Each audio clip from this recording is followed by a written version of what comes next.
L'chaim, l'chaim. Rabbi Karlbach, Ishkoyach. My father actually had the schus to get $1 from the Rebbe, and the Rebbe told him, Fargans, New Jersey, Rabbi Karlbach, Fargans, New Jersey. He was a little surprised. I want to share with you a little personal story and then a little insight into the Sikha, the Misichas, the famous Sikha from Chayesara Tafshin Beis. We started in Shlichus back in Tafshin Nun Aleph, and as everybody does, we tried to get a place to open up our shul, our Chabad house. The town was very difficult. It's a smaller town, residential, built up. And we tried various things, and the town would not give us any permission. A number of years later, we actually had to apply for a zoning permit, as many of you are familiar. And the town turned us down. They said the place was too small.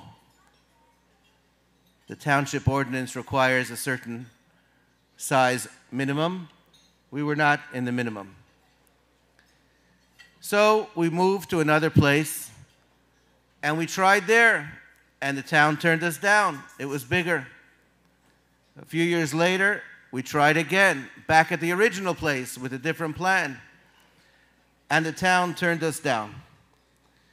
Meanwhile, a neighbor at our new location sued us. And they sued us because of a deed restriction.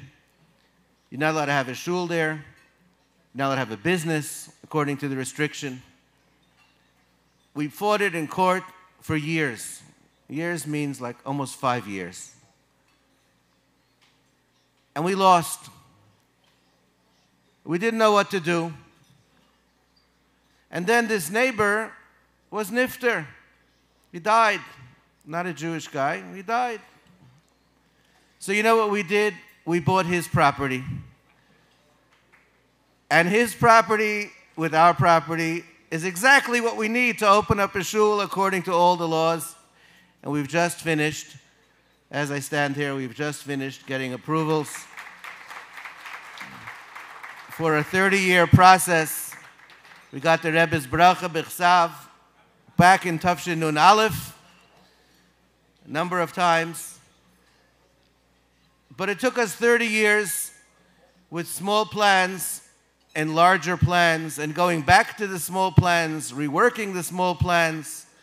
And you know what the Eibishter wanted from us? The Eibishter wanted that we should go with big plans. So I want to share with you, what does that have to do? Of course, it has everything to do with the Sikha from Nun Beis. In the Sikha of Nun Beis, the Rebbe tells us that the avodas hashlichos that we have to do right now is Kabbalah's B'nai Mashiach. Everything is done. Everything is completed. The Rebbe says, 2 puts in the kneplach, polishing the buttons on the uniform. Everything is done. Just Kabbalah's B'nai Mashiach. Now, since that time, we have heard many, many, many speeches, and we have gotten together and spoken ourselves internally and in public and in events like this. What does it mean, Kabbalah's Pnei Mashiach? What are we doing wrong? Clearly, there's something left to be done. Doesn't mean we're doing wrong necessarily, but clearly there's something left to be done. So I want to share with you a thought based on this, my own personal experience. The Rebbe says in the Sikha that Eliezer Eved Avram had the place of Avram Avinu.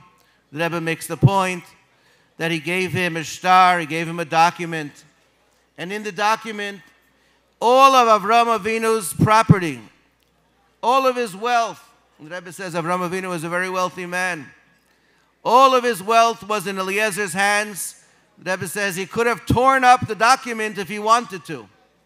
He gave everything over to Eliezer. What does it mean, Kabbalah's Pnei Mashiach? We all believe, we all know that the Rebbe is Mashiach. But what does Kabbalah's Pnei Mashiach mean? Are we Eliezer? Are we doing our job? The Rebbe tells us, and we find this in the Chumash itself, that Eliezer, although his name is not mentioned in the Parsha, but he keeps talking about himself. It's a murderdic thing. Chassidim were always afraid to say ich. By Chassidim, ich is a terrible thing. But if you open up the Parsha, today's Parsha Chayesara, Eliezer said, I did this and I did that, and he's bragging. He says the whole story a second time, so much that Rashi has to ask, why does he have to say the whole story a second time? He's talking about everything he did. Who cares if he davened, if he went and he thought? Bottom line is the bottom line, the job. Did he do the job? Yes, he did the job. Did he find Rivka? Yes, he found Rivka. Why is it important for us to know, as part of the Torah that's repeated, that I went and I asked and I davened? And the answer is because that's what the Rebbe wants from us. The Rebbe wants that we should be stolzer chassidim. The Rebbe wants that we should believe that whatever we need to accomplish, we should not be happy with a minimum. We should not be happy, we should not be satisfied with just making it happen.